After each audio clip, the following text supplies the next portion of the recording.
What's up, YouTube? This is Slide8 Fry here.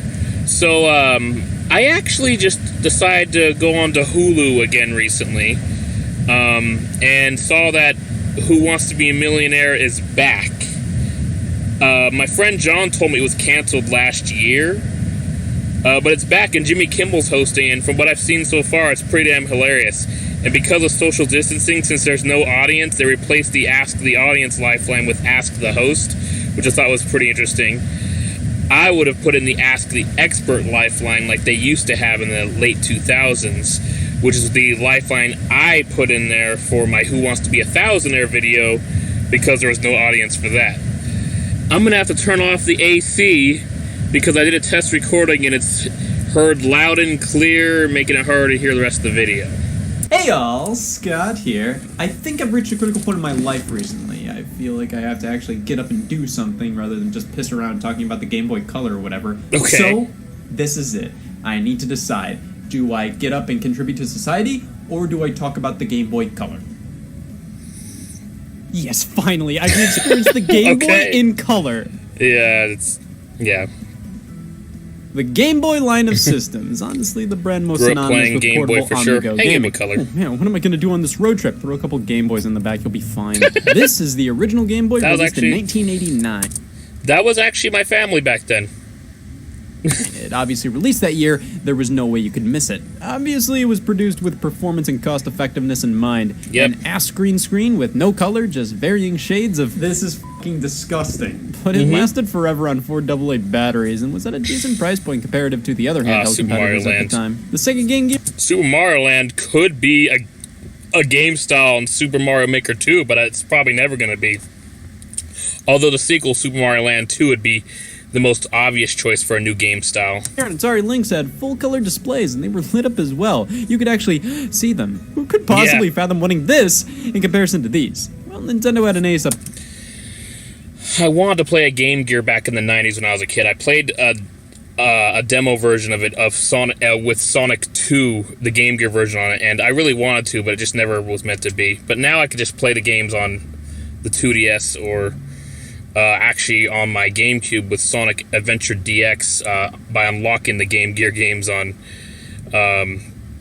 with emblems. Their sleeve. You see, the Game Boy had Tetris, Mario, Zelda, Tetris, Donkey Kong, Tetris, Golf, Tetris. It had Tetris. Basically, you bought this to play video games. You bought these if you had insecurities. The original Game Boy completely solidified Nintendo's reign on the handheld market, and nobody could really top them. They had a solid price point, battery life, and the best game library you could ask for. Did you really want to get caught playing Sonic Triple Trouble? Well, the Game Boy was a massive success. It obviously warranted a successor, or at the very least, an upgrade. You really think Nintendo looked at this and said, yeah, that's good?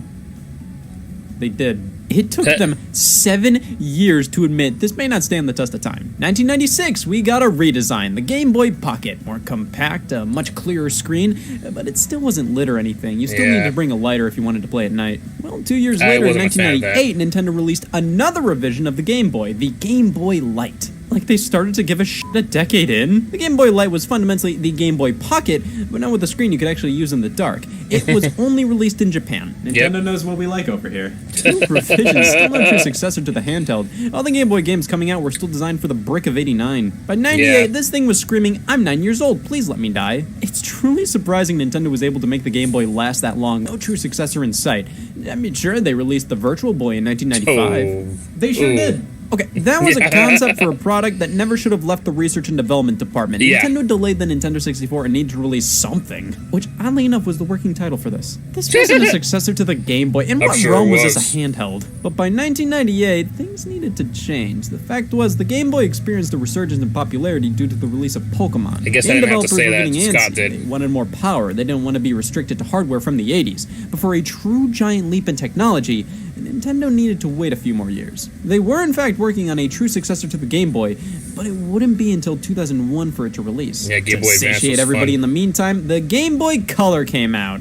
The same year as the Game Boy Light. What was the goal there? This is the Game Boy Color. It's the Nintendo console that won the attendance award in high school. It happened. It did well. That's all there is to this one. What was its core innovation? The fact it could display something handheld game systems were displaying for decades? Yeah, big whoop. Holy shit. That's fucking purple. The Game Boy Color is an odd duck. So many consider it to be a true successor to the original Game Boy. It's not. I'm one of those swine. But others consider it to be an upgraded Game Boy and nothing more. Yes. Something along the lines of the PS4 Pro to the PS4, the DSi to the DS, the new 3DS to the 3DS. Obviously, these were superior pieces of hardware to their predecessors, but they weren't generational leaps in quality. They were fundamentally better running systems to play the same games on. They may have had a handful of exclusive games, but fundamentally, they were still that same old system nobody wanted anymore. I think Nintendo themselves have this mentality with the Color, because usually whenever they spoke about how many units the Game Boy or Game Boy Color sold in their lifetimes, they usually group them together. Here's my problem with that. Yes, these console upgrades sometimes have their own exclusive games that can only play on them specifically, but they're usually few and far between. I can count on 5 body parts how many Nintendo DSi exclusive games were released in stores. The Game Boy Color had hundreds of games that only worked on the Game Boy Color. Definitely more than a lot of other systems that were considered their own thing. Yeah. So I don't care. The Game Boy Color, to me, will always be the first true successor to the original handheld. It's its own system. If I defend the game system this much, do you think it'll notice? So what's the deal with this thing? Well, the Game Boy Color is fundamentally a souped-up Game Boy. It was released in the latter half of 1998 worldwide because in the background, Nintendo was working on a much more advanced handheld to be released later. This was released to keep the Game Boy relevant and stop it from feeling too outdated and obsolete. I think Pokemon by itself did a good job with that. Not to mention, thanks to the Super Nintendo having the Super Game Boys that can play the Game Boy games on the big screen, that also helped. The design of this handheld is one of the most iconic relics from the 90s, which is crazy considering it's so damn similar to previous models. Everything's laid out in the same way. It's nearly identical to previous designs, but I don't know how they did it. They made the Game Boy Color have its own unique look. You can immediately look at this and tell it's a Game Boy Color and not an original Game Boy. The shape is slightly tweaked, proportions are a bit different, skinnier. It's the same general design, but updated in great ways that not only make it a better system, but add to its own character and charm. It does feel a bit more kiddie now, though. See, the original Game Boy, this looks like a tool. This looks more like a toy, especially with the logo. Well, in terms of new features, the Color has no feature. No more contrast dial. Oh my god, that was my favorite part of the original game. Oh, that was such a pain in the ass to deal with, having to change the contrast just to be able to see in dark places on a Game Boy. It gave all games hard mode. This was always there because the screens were never great and you'd have to adjust them based on your lighting conditions. Here on the Color, they were so confident with this screen, they removed it entirely. And this is a much better screen, but it's still not lit up. Strange considering the Game Boy Light released before this and the big fancy new one went back to a non-lit display. Nintendo's... Even the actual successor, the Game Boy Advance, isn't backlit. You have to go to the next tier up on Game Boy Advance, the one that opens and shut, the Game Boy Advance SP, to have a backlit system. What the hell? Fire code must have been strict. Now, obviously it wasn't included to keep costs down, but under normal lighting conditions, it looks fine. It's just entirely. And this is a much better screen, but it's still not lit up. Strange considering the Game Boy Light released before this and the big fancy new one went back to a non-lit display. Nintendo's fire code must have been strict. Now, obviously it wasn't included to keep costs down, but under normal lighting conditions, it looks fine. It's just not ideal. We only need 2 AA's to power this bad boy, or you can plug it into the wall with an AC adapter.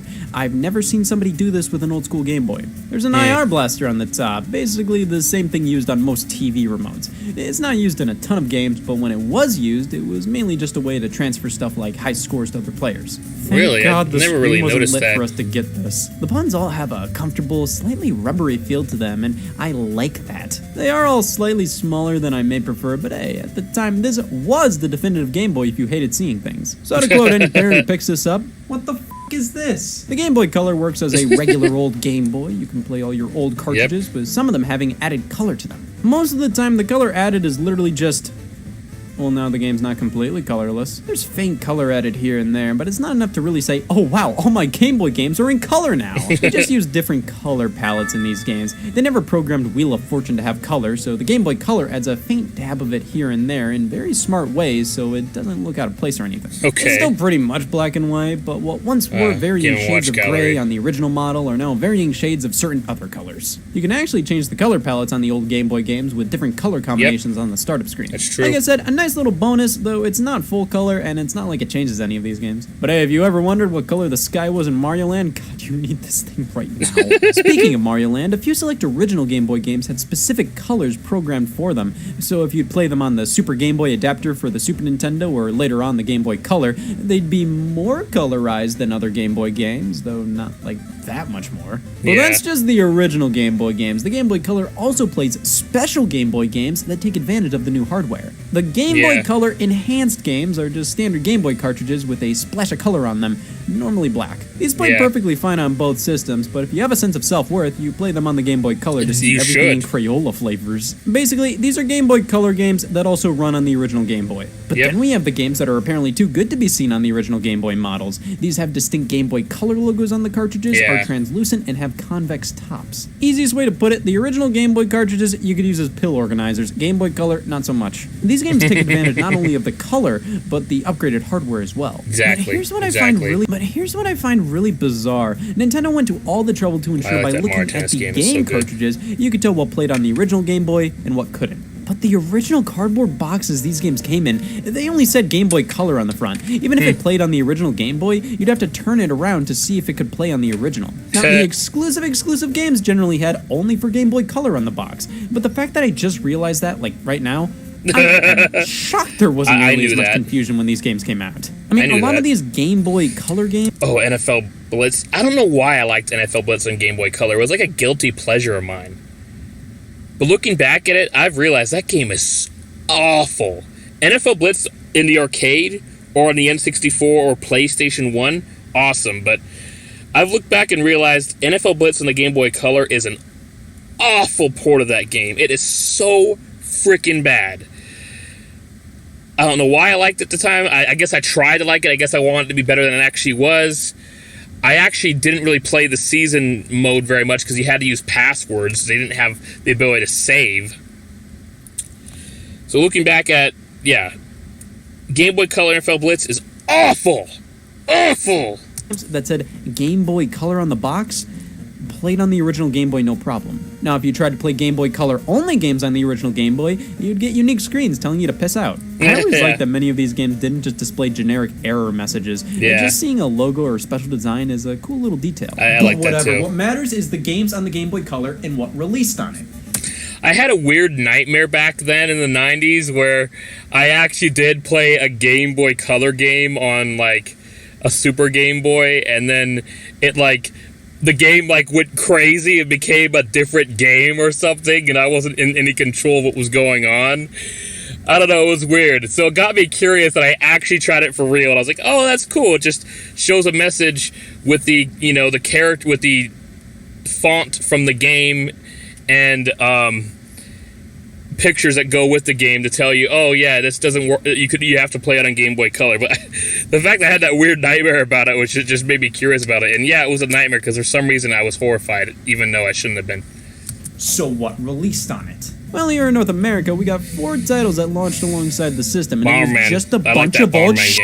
Tetris DX. So this is Tetris. Again, we have full color and some very basic different modes to play in, but it doesn't what do you expect? feel really It's all too Tetris. distinct from the original Game Boy Tetris, and it lacks the iconic Tetris theme.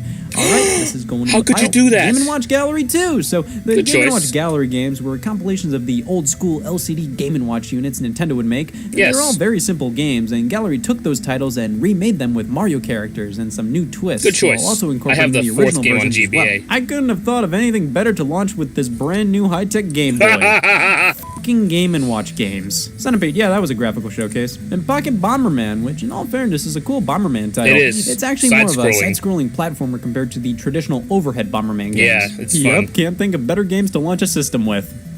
These all worked on the original Game Boy. The Game Boy Color has a weird library, and I think the launch titles are indicative of that. I know I said how I consider it to be its own system, but so many of the titles that are labeled as Game Boy Color games are just Game Boy games that display in color when you pop them in the system. But there were still tons of games that were exclusive to the Game Boy Color that took advantage of the better hardware. But it just so happened around the time the Color released, Nintendo got really weird with what they considered publishing worthy.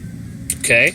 I would scream if they ever decided to publish a game called Little Mermaid 2 Pinball Frenzy. Nintendo's output was incredibly strange on this thing. If I had to guess why, I'd say it's because they didn't want to fully commit to dropping the original Game Boy in favor of the Game Boy Color, so they kept at it with these cross-compatible releases for a while, and by the time they really started to put out Color-exclusive titles, the Game Boy Advance was right around the corner. This thing was the new kid in town for only 3 years. Super Bros Deluxe. Hey, check out my video. I'll admit it's an April Fool's video, but it's a new Super Mario Bros. Ultra Deluxe song. Nintendo really didn't pour a ton of support into it. Because of this, we got a lot of re-releases, reimaginings. That's a great Mario Tennis game. It actually has this Mario Tennis game, I think, is the most in-depth Mario Tennis game I ever played. I haven't played the GBA one. I played the GameCube Mario Power Tennis. I've played Mario Tennis Ultra Smash on Wii U, which is the least in-depth one because there's very few modes, although the gameplay is really fun. I've played Mario Tennis Aces at my brother's house in Idaho. I've played Mario Tennis, the N64 original, but Mario Tennis for the Game Boy Color, I actually think is the most in-depth Mario Tennis game because there is an actual career mode where you are at an academy, you build up your character skills, you take on the junior circuit, senior circuit, then go to the pro circuit, and then play in a tournament. And it's really in depth. I wish they'd make another Mario Tennis that had a career mode just like that. It's fun. Because of this, we got a lot of re-releases, reimaginings, and Love games that were companion titles to N64 games. Let this sink in. One of the defining Game Boy Color games was a re-release of an original Game Boy game, The Legend of Zelda: Link's Awakening. I have the DX. original Game Boy It was version. Link's Awakening in color. Yep. I get a little miffed when they decide to re-release games on platforms that could already play those games. Yeah. You can already play Link's Awakening on the Game Boy Color with just the Game Boy cartridge. Why not remake Zelda 1 or 2 for the handheld? That would have been more sense. They did add a few things, like a brand new optional dungeon to explore that focused on color-based puzzles, and with DX actually getting the full color treatment, it really made this the definitive version at the time. This is a fantastic game.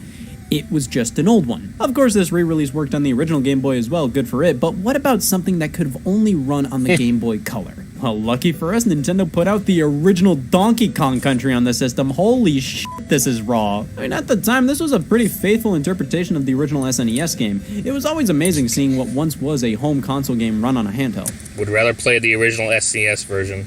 And Donkey Kong Country on Game Boy Color, it's obviously downgraded and not the ideal way to play, but they did it alright. Funny how you're playing music from Donkey Kong Land. I mean, the original Game Boy had the Donkey Kong Land games, and the Game Boy Color version of Country was definitely a step up from those. This is a neat little novelty, but not much more than that nowadays. What about Super Mario Bros. Deluxe? This was the original NES game, but with so many new features and bells and whistles, you could go backwards in this one. They added an overworld map, a save feature, more modes like You vs. Boo, where you race a Boo to the end of the level, and the original Super Mario Bros. 2 can be unlocked. We have a calendar? This is an incredible version of Super Mario Brothers. The one issue is that the screen is so zoomed in, it can be a nightmare to play. Yeah, because the aspect ratio of the Game Boy Color was so skinny and the screen itself was so tiny, everything is crunched onto the screen, and because of that, it does require a bit of getting used to. Back in the day, this was the best option to play Mario 1 on the go.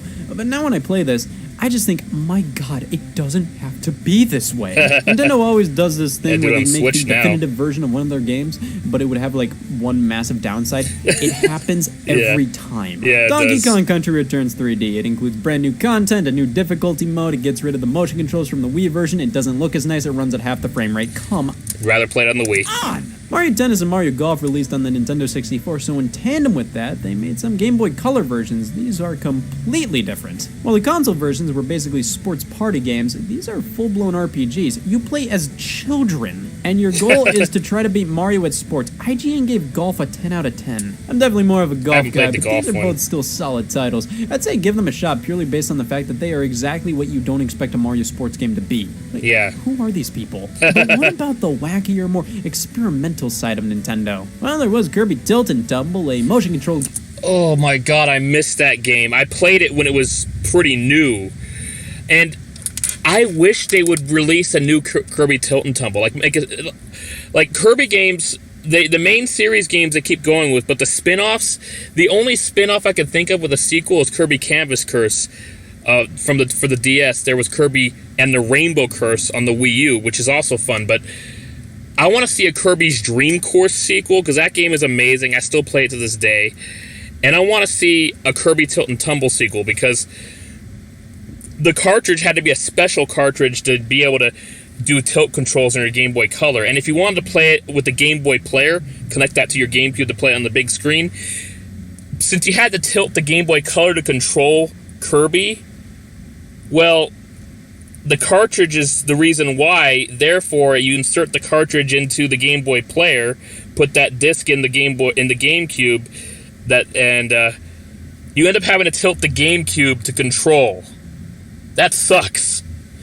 If they could make a sequel to it or re-release it on modern consoles, like, it'd be perfect on the Switch because it's it's portable. Not to mention, you could play it on the big screen with like the Joy-Con, the motion controllers. That'd be awesome. Well, there was Kirby Tilt and Tumble, a motion-controlled game with a tuner/accelerometer. You tilt the Game Boy around to move Kirby. It was incredibly novel and still works best on the original Game Boy Color. It was designed for this hardware-specific build, but you can play it on the Game Boy Player on the GameCube if you're a masochist. Yeah. Wario Land 2 and 3 were on here, with 2 being released for the Game Boy. Wario Land 2 and 3 are obviously completely different than the first game. A lot of people think the second one's the best. I think the third one's the best because it was such a long game. And because of the limited hardware, they found a way to make the game longer. You had to repeat levels but do different objectives in them. Kind of like Super Mario 64. I think Wario Land 3 is the best Wario Land game. I love that game. And if I can be in a better living situation, I might even do a live stream of all 3 of the Wario Land games. Wario Land 1 is not pictured here. It's a completely different game. It's more like a Mario game, while Wario Land 2 and 3 have their own identity. And then being released for the Game Boy Color later. The Game Boy Color release still worked on the original Game Boy. Why is this so confusing to me? Wario Land 3 was a full-on Game Boy Color exclusive, though. Yeah. I don't know much about the meat of Wario Land. I'm more of a bread guy. Basically, I've played 1 and 4. But Nintendo's crowning achievements on the Game Boy Color are obviously for Game Boy Advance, The Legend of Zelda, Oracle of Seasons, and Oracle of Ages. Yeah. Original Zelda titles. These are I wish I played them back when they were new. I have played them on my 2DS, though, through the eShop. Very much cut from the same cloth as Link's Awakening. They look very similar, but these were developed by Capcom, and they went for the Pokemon approach of selling 2 games that were kind of sort of the same. The Oracle games are more so 2 chapters of one story, where you can play them in either order. Whatever one you finish, you get a code to enter in the other game, and you see how they connect. It's a brilliant idea that was only done this one time for Zelda. But of course, if we're talking games that had a dual release that were kind of sort of the same, but not really, yeah, sure, Pokemon. Pokemon Yellow was sort of kind of a Game Boy Color game. It had some color enhancements thrown in there, but the core of the game was still a classic Game Boy title. Pokemon Gold and Silver were made from the ground up for the Game Boy Color. They worked on the original Game Boy. Are you fucking kidding me? Well, the enhanced version of Gold and Silver Crystal released as a Game Boy Color exclusive. Look at that cartridge shape. It can't be anything but a Game Boy Color exclusive. Where the